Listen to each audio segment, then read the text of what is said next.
আওয়ামী লীগ এবং জামায়াত দীর্ঘদিন থেকে সেই পাকিস্তান আমল থেকে তারা একে অপরের শত্রু এবং একে অপরের বন্ধু। কথা এবার যে বিএনপি যে রেকর্ড সংখ্যক ভোট পেয়ে তারা তো সংসদে আসলো, তারা তো মানে সংখ্যাগরিষ্ঠতা, এখানে কিন্তু একটা ভূমিকা ছিল যে তারা ইলেকশনের আগের থেকেই স্বাধীনতার পক্ষে তাদের অবস্থানটা একদম 100% ক্লিয়ার করেছে কিন্তু বিএনপি, যেটা আমি আমি দেখেছি। অনেক মানুষ আছে যারা আমার দেখা মতো যারা জীবনও বিএনপিকে ভোট দিত না, তারা এবার গিয়ে বিএনপিকে ভোট দিছে তারা। কারণ ওই যে একটা একটা স্ক্যাম ছড়ানো হয়েছিল যে জামাত ইসলামী ক্ষমতায় চলে আসছে, এবং অনেকের মধ্যেই ভয়টা ছিল যে জামাত ইসলামী ক্ষমতা আসলে দেশের নামই নাকি আবার চেঞ্জ হয়ে পাকিস্তান হয়ে যায়। না, তো সেই ওই ক্ষমতা, প্রথম কথা হলো জামাতের বাংলাদেশের রাষ্ট্র ক্ষমতায় আসার রাজনৈতিকভাবে সক্ষমতাই নাই, জনগণের কাছে ওই অ্যাকসেপ্টেন্স নাই। এটা একটা হাইপ উঠেছিল এবং এইবার জামায়াত ইসলাম যে অনেকগুলো সিট পেল, ৭২টা আসন বোধহয়, এই যে জিতলো, এটা মূলত আওয়ামী লীগ কর্তৃক সৃষ্ট ভ্যাকুমের কারণে একটা শূন্যতা, রাজনৈতিক শূন্যতা তৈরি হয়েছে এবং আওয়ামী লীগের কারণে এই প্রিভিলেজড হয়েছে তারা। সিভিক রয়্যাল রিসর্ট, সবুজে ঘেরা আভিজাত্য। আওয়ামী লীগ এবং জামায়াত দীর্ঘদিন থেকে সেই পাকিস্তান আমল থেকে তারা একে অপরের শত্রু এবং একে অপরের বন্ধু। তাদের হলো ওই শত্রু তুমি, বন্ধু তুমি, তুমি আমার সাধনা, ওরকম বিষয়। ৬৯ ওই সময়ে কম্বাইন্ড অপোজিশন পার্টি নামে যে একটা জোট হয়েছিল পাকিস্তান আমলে, সরকার বিরোধী জোট, সেই জোটে কিন্তু এই আওয়ামী লীগের জামাত একসঙ্গে ছিল জোট।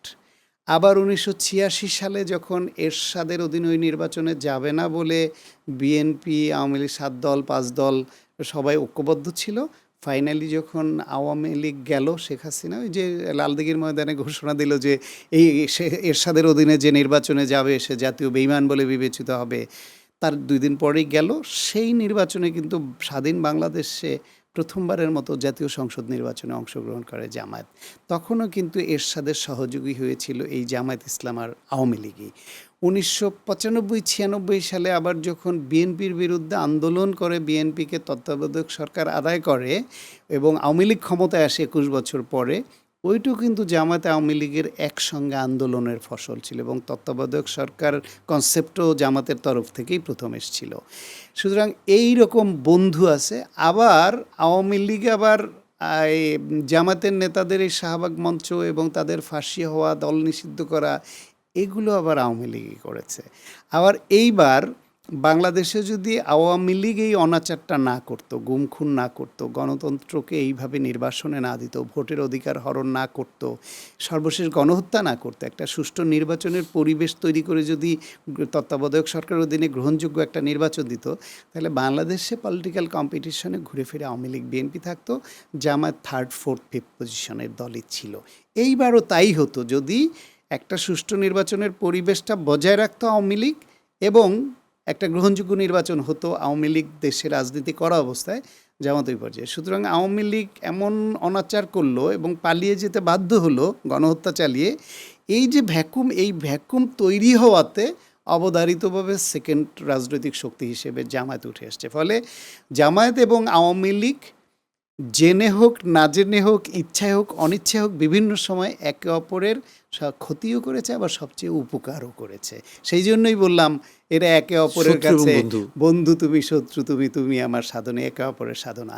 আর জামাত ইসলাম বাংলাদেশের স্বাধীনতা সার্বভৌমত্বের পক্ষে এখন যে কথা বলছে নিয়ে বেনিয়ে, এটা তাদের একটা মুখোশ আমার মনে হয়। তারা এই স্বাধীন বাংলাদেশের অনেক কিছুই তারা মানতে পারে না, এই অ্যালার্জিটা তাদের মধ্যে আছে, যে কারণে তারা ওই যে সংবিধান ছুঁড়ে ফেলে নতুন সংবিধান সংস্কার নানান তকমায় আগাতে চায়। যে ৭২ সংবিধান, ওটার নাম শুনলেই তাদের অ্যালার্জি হয়, কারণ ওর সঙ্গে মুক্তিযুদ্ধ জড়িত আছে।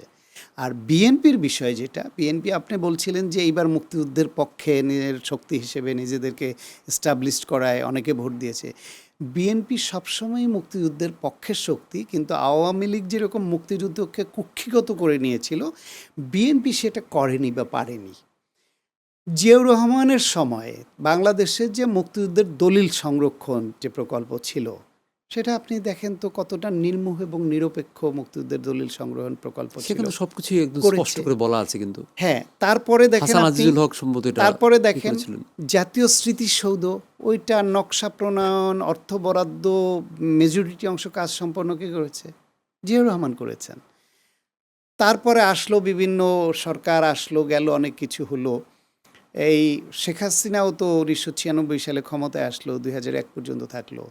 তারা কেউ ভেবেছে যে মুক্তিযুদ্ধ এবং মুক্তিযোদ্ধাদের কল্যাণের জন্য একটা আলাদা মন্ত্রণালয় করা দরকার? আওয়ামী লীগ ভেবেছে বা করেছে? বিএনপি খালেদা জিয়া সরকার 2001 সালে এসে মুক্তিযুদ্ধ বিষয়ক মন্ত্রণালয় করলো। এই যে জামুকা, যেটা দ্বারা এরা অবৈধভাবে মুক্তিযুদ্ধ না হয়েও মুক্তিযোদ্ধা মন্ত্রী নিজে পর্যন্ত মুক্তিযোদ্ধা সেজে বসেছিল, এই জামুকাও তো বিএনপির তৈরি।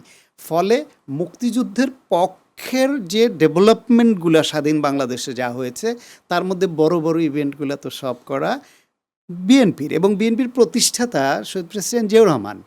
তিনি আপনি ঘোষক বলেন, পাঠক বলেন, যাই বলেন না কেন, তিনি মানে স্বাধীন বাংলা বেতার কেন্দ্র থেকে যে এই মুক্তিযুদ্ধের ঘোষণাটা তার কণ্ঠেই তো মানুষ শুনেছে, এবং একজন সেটা শুনেই তো মানুষ সাহস সঞ্চয় করেছে। এটা আওয়ামী লীগপন্থী অনেক বুদ্ধিজীবী এবং সামরিক কর্মকর্তারাও বলেছেন যে ওই ঘোষণাটা আমাদের এক জাগিয়ে তুললো, সাহসী করে তুললো যে যাক, তাহলে সেনাবাহিনীও আমাদের সঙ্গে আছে, আমি একদম জেনে গেল। আমি একদম এবং তিনি সেক্টর কমান্ডার ছিলেন, তিনি জেড ফোর্সের অধিনায়ক ছিলেন, ফিল্ডে যুদ্ধ করাতে। যেই লোক নিজে ফিল্ডে জীবন বাজি রেখে যুদ্ধ করে, তার দল মুক্তিযুদ্ধের পক্ষের দল না তো কারা না, মুক্তিযুদ্ধের সেটা পক্ষের অবশ্যই। দল? সিভিক রয়্যাল রিসর্ট, কিনুন আভিজাত্য, নিশ্চিত করুন ভবিষ্যৎ।